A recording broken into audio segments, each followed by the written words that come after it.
Hi, everyone. We're all here to champion and progress women. But do we ever ask and stop ourselves and ask, what does progress actually mean to women? Do they all want the same thing? Or perhaps the assumption that women are just a lump sum gender, all marching towards the same finish line, is perhaps flawed. I was really curious to find out some answers. So this year, we decided to do a proactive research and to actually talk to 2,000 women across the country. We wanted to understand their hopes, their dreams, their perspectives, their attitudes. Today, I will be their voice in the hope that their truth will inspire and further the work you do with them and for them in the world. Are you ready? Truth number one, progress is personal. While 68% of women across the country saw the movement as a positive instigator of change, they also wanted us to know that treating it as a collective oversimplifies how complex and nuanced the subject really is. Quote, if we have one big problem, is that people think there's one big problem us women share. For some women, progress means being comfortable being a stay-at-home mom. Yeah. For some women, it means making their own money. Other women wanted to break racial stereotypes, and others owning their own body. Each woman is different and should be who she's meant to be, they said. As long as we have a choice, it's progress. And I'll be honest with you, some women felt fatigue around this subject matter, and they wanted to change it from a female issue to a human rights issue. I want to be the best version of myself. That has nothing to do with my gender, or I don't need to put an I am female filter in my aspirations, thank you very much, were some of the sentiments that they shared with us. Truth number two, in a country divided, so are the opinions of women. For instance, women who identified as President Trump supporters saw Kate Middleton as their female icon. For them, she's the ultimate lady. For non-supporters, it was actually Oprah Winfrey who won in a landslide for her grit and her strength. But no matter where you sit on that fence, I want you to know that we're not so divided after all. 75% of women across the country, no matter what age, geography, political orientation, believe that equal pay is by far the most important thing we have to achieve in the name of progress. And that says a lot. Truth number three, progress means pressure. Women's told us how much pressure they're on these days, right? Did you know the number one pressure women feel is being attractive? 50% of women across the country said so. In fact, it was much higher than being successful at work or being healthy. Crazy. On top of this, women felt that they have to be everything for everyone. The patient listener, the selfless caregiver, the rock that everybody relies on. As one woman said, women are expected to spend 40+ hours at work a week, plus raise a family, plus be a great friend, plus make it to every event and a soccer game. It's unrealistic. So while we're doing such a great job telling her, go girl, and kick some ass and be a badass, we're probably adding a little bit more pressure to her world, because now women feel they have another ideal they have to achieve. 61% of women in the country said they feel pressure to be independent, strong women, and 36% of them felt that pressure coming from within. It's my favorite. Truth number four, men are not the enemy. What's holding women back? Only 11% said how men treat women is a primary concern. The number one barrier they see are old-fashioned societal traditions, followed by their own silence and acceptance of the way things are. I want you to know that this is a really important nuance, because it shows it's on all of us, society as a whole. This is not a gender versus gender issue. I hope it brings some relief to the men out there, but also it raises the importance of working together towards breaking those social codes and championing the new normal as normal. I also don't want us to forget another factor here. A lot of women told us the pressure and challenge they feel to know their own worth. They wanted to break that cycle. And the advice they gave themselves was, go out there and be the best version of yourself. Only your opinion of you matters. You are your greatest strength and your biggest enemy. So go out there, chin up, and ask for more. Truth number five, womanhood doesn't always equal sisterhood. While we like to believe that women always bond kind of Sex and the City style, the truth is more pressure leads to more competition. 30% of women admitted to constantly comparing to one another. And 1 in 4 women believe that people are nice to each other, but judge each other behind their backs. Women are the biggest critics of other women, they said. The good news, though, only 3% want other women to fail. And in fact, as a whole, we want to be better at treating one another. Together, we're truly stronger, they said. It's time we empower our fellow women and help them be the best version of themselves. Power, truth number 6. Did you ever wonder what makes a woman feel really powerful? It's not owning a room full of men or being the queen bee of her social club. The number 1 answer was actually being appreciated for her hard work and potential, followed by solving a really difficult problem. But one of my favorite answers was 40% of women felt the most powerful when they were helping someone in need. What makes a woman feel less powerful? It's not being rejected. It's being silenced. It's being stereotyped. And it's being unheard and unappreciated. Truth number 7. Mom is the biggest influencer. That really took me by surprise. 70% of women across the country, no matter what age, even millennial, saw their mom as the biggest influencer that shaped them as a woman. Teachers and educators came in third. As a whole, women felt they have a big role in shaping the next generation. Be the woman you want your daughters to be. Here's to the wild women out there. May we know them and raise them. But I don't want you to underestimate the work that we do in this room. 30% of millennial women said they actually are influenced by our advertising, by media, and by entertainment, and they wanted to see better things come from us. So here's my ask in conclusion to all of us. Let's connect with women as people, not just as a gender. Let's help bridge between women. They need each other. And let's bring in the men. They're part of the solution. Let's help her shape the next generation. And please, let's make equal pay a reality for all. Now raise your hand if you're in with me on this. Thank you.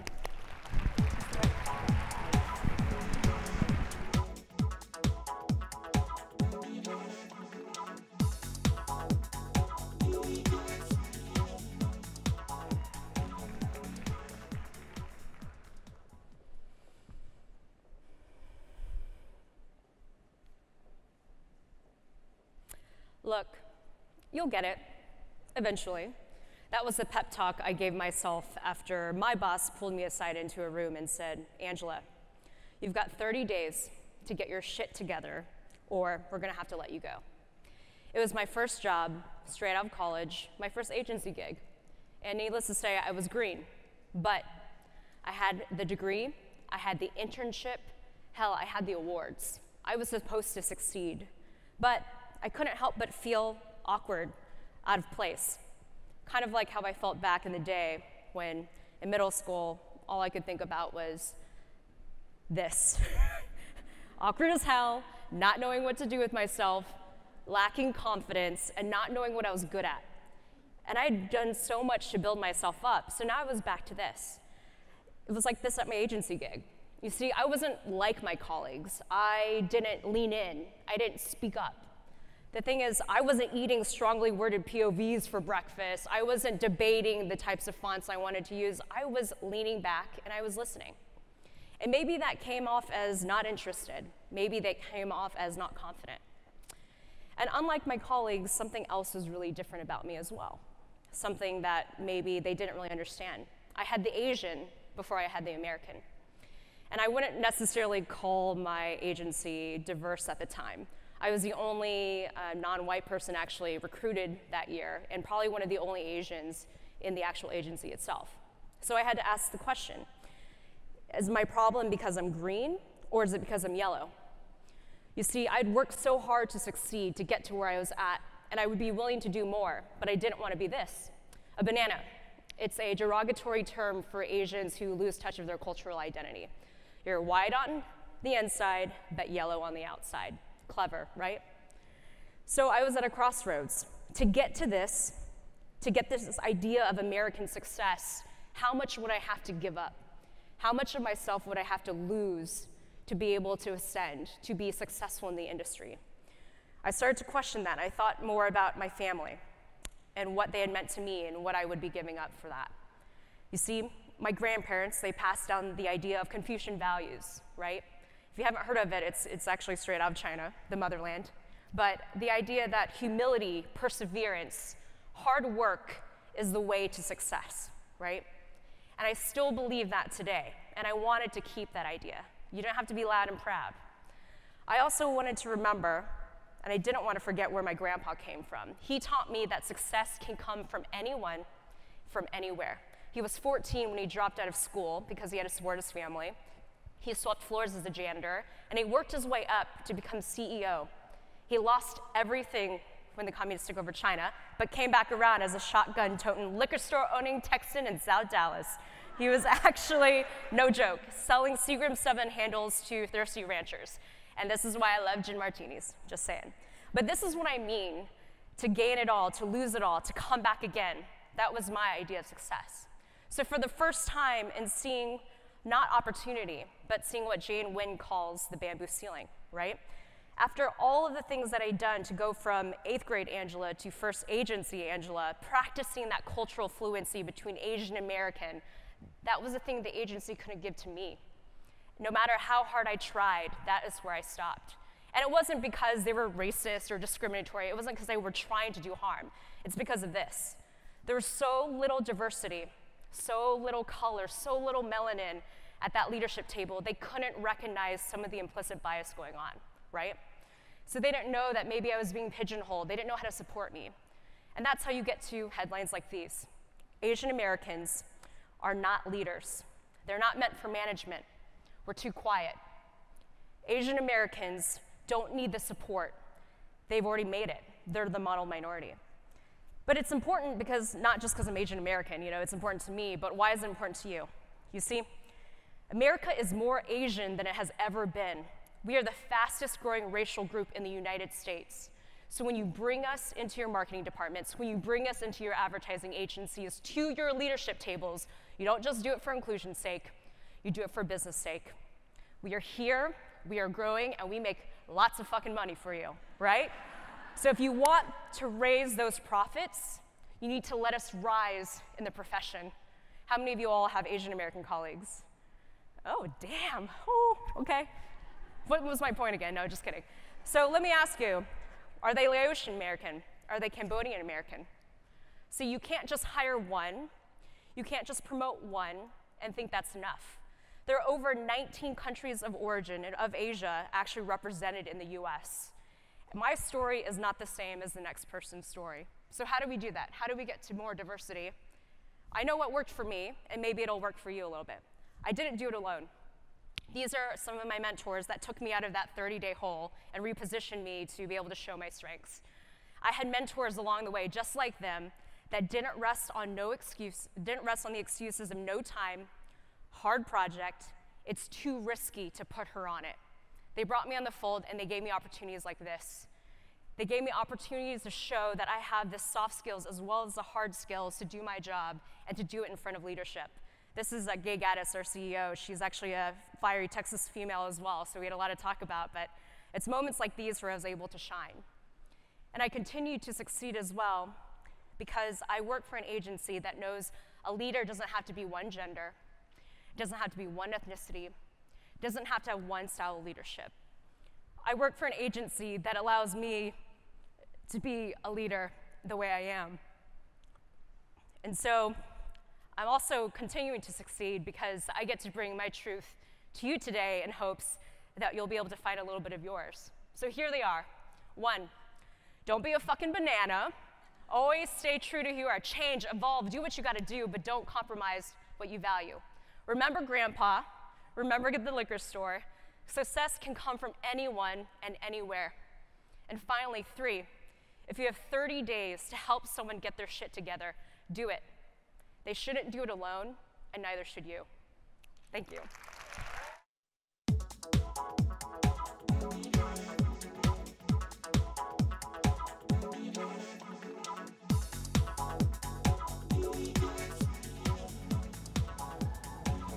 Hey! Hi, I'm Rene Huey-Lipton. I'm 52 years of age. I'm going to have a couple hot flashes up here because I'm in forced menopause. I'm in forced menopause, I can't even say it, but it's killing me, because of breast cancer. Because of breast cancer, I had both of my tits chopped off. The reconstructions did not include nipples. God, 20 seconds already. Everything I just said contributed to who I am today and how I work, but it is taboo. It is not allowed within the walls where we work, very rarely within the walls of where we live. But we're going to talk about it today. A couple housekeeping things. This is not safe for work. There's going to be pictures and words that you don't hear. And to all my BIPOC and LGBTQ ACE sisters, this is not your story. I don't have the right to tell that. So please feel free to tell that when you can. This is white and cis. Oh, you're killing me. Smalls, come on.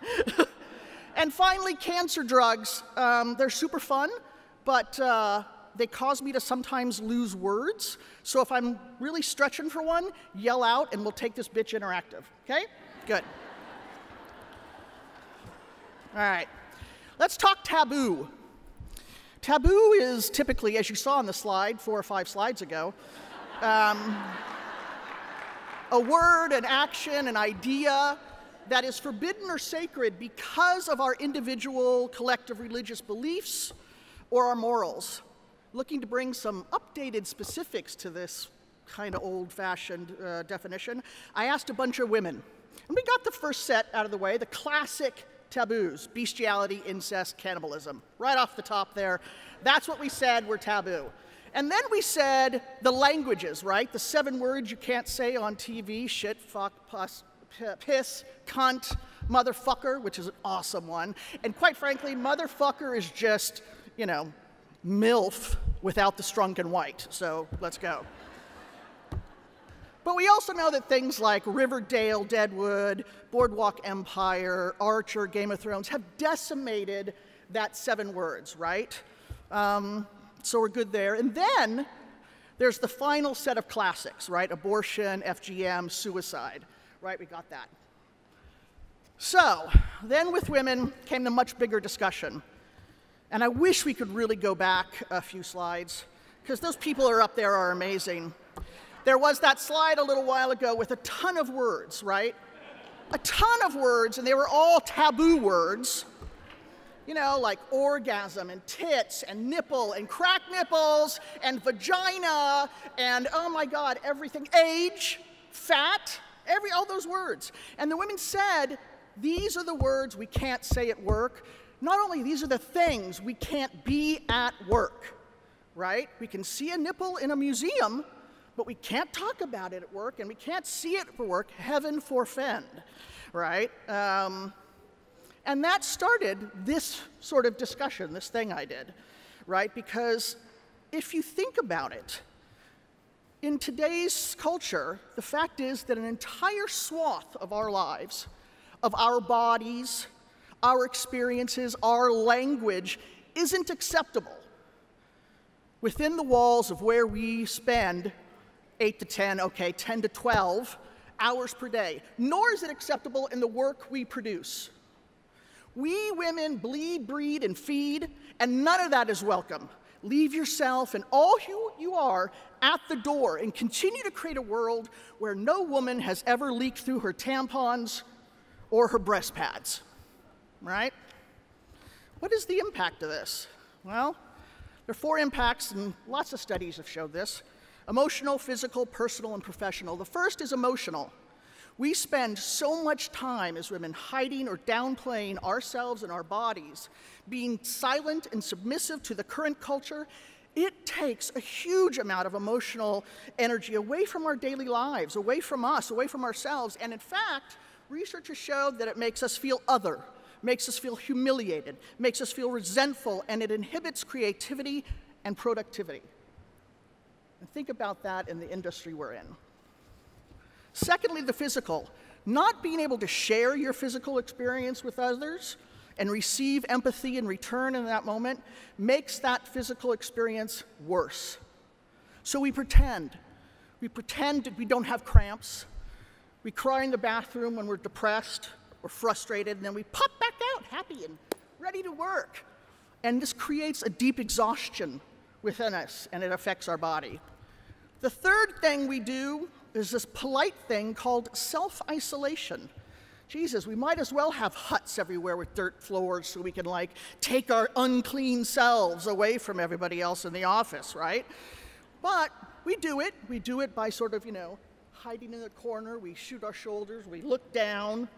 If we've leaked in our period, we shuffle along the side of the hallway like, that's normal. And it doesn't work. People see us as disconnected or insecure when we do that. And then we all know we experience harassment and discrimination and misogyny. Both men and women see any woman who says these words as weak or attention-grabbing. Yes, look at my tits with no nipples. Love me. How many of us have been denied projects and promotions because of physical and emotional realities? And then what do we do when that happens? We work harder, right? Because that's what we do. So think about the impact on this, our work, our workplaces. Think about it from a global perspective, the effect it has on our society, because we are seen basically as one big taboo. Do we then create stories that are as one-dimensional as our work lives are? Are we, in essence, enforcing the taboos that we are forced to experience? So what if? What if we embrace the bleed?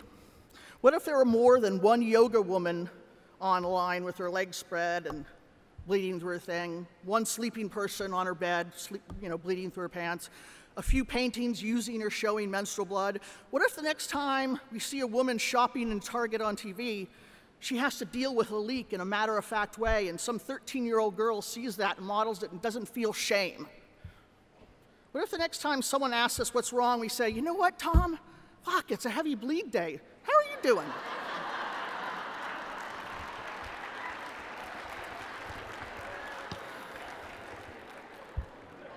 What if we exalt the breed?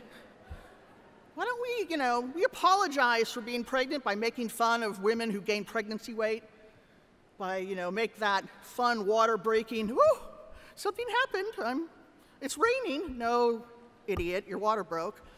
Or the classic woman telling her husband, you're never coming near me again, honey, while she's pushing. What if we recognize the doom-mongering all new mothers go through when they're back at work getting shit done? Why is it bad to show a mom with baby blues cheering herself up by putting a McDonald's French fry in a chocolate shake and eating her damn comfort food? What if we celebrated the feed, right? I appreciate pumping rooms. I didn't have them. But how about we don't self-isolate and be in the room wholly, pump and all, at a meeting?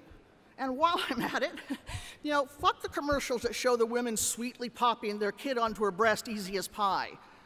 80% of women who breastfeed? Nah, no.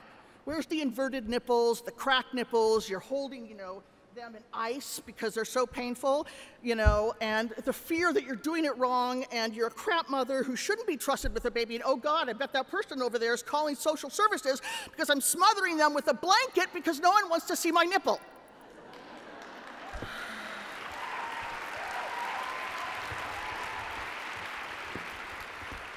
What if there were a medium where context mattered, where education and entertainment go hand in hand, where we could model the more effective and empathetic world where blood and cramps and swelling and depression and age and fat are just those things. And they don't define us. They don't define us negatively, but rather are acknowledged as who we are and, quite frankly, what we bring to the table. My doctor told me I was crazy 5 times for wanting to live flat, so I went with reconstruction. And everything was fine. I told my family I was fine. I told my family at work I was fine. Then one day, months and months later, I was out in the world, and I went to a museum, and I saw a picture of a woman. Oh.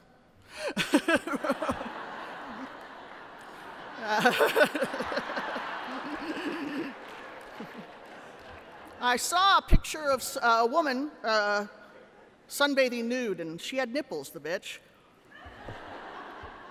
And I broke down oh my God, the ugliest cry, like snot and tears and heaving gulps of cries. And this woman came over to me and said, after she could help. And so I told her what I was feeling, and then I went and told my husband. And then later, a few weeks later, I was in a meeting where we treat as we do, our female customers as caricatures, and I told them. And it was uncomfortable and awkward as fuck. I told them that being a woman isn't simply that one thing we're having her do in the commercial. I told her it's not the 10 things, that it's 100 million difficult and wonderful things altogether, and we can't not accept that. I told them about my lack of nipples and that sometime in stores, when I'm making a decision about makeup or glossy hair products, I forget how to be a woman because I don't have nipples, right? And I remember the terror of that meeting, but mostly I remember a few days later, this sublime, real, complex, beautiful goddamn script I saw. And it's like they got it, and they got me, and for a while I was fine, and that felt good. We need to be more vulnerable, more brave, more matter of fact. We can drive our industry to a place that shows us having both depression and glorious hair, and that they're both okay. As more than a frame for clothes, or at least as a frame for clothes that we're gonna ruin with any number of bodily fluids, and that's okay. Can we make sure that our bodies, inclusive of all types of bodily functions, don't just exist in museums or on the pages of a book, but within the walls of our companies and our clients and in the messages we put out in the world? And there was a great picture for this, but can we make sure that our periods aren't adorable glitter rivers down some perfect lady's fucking leg?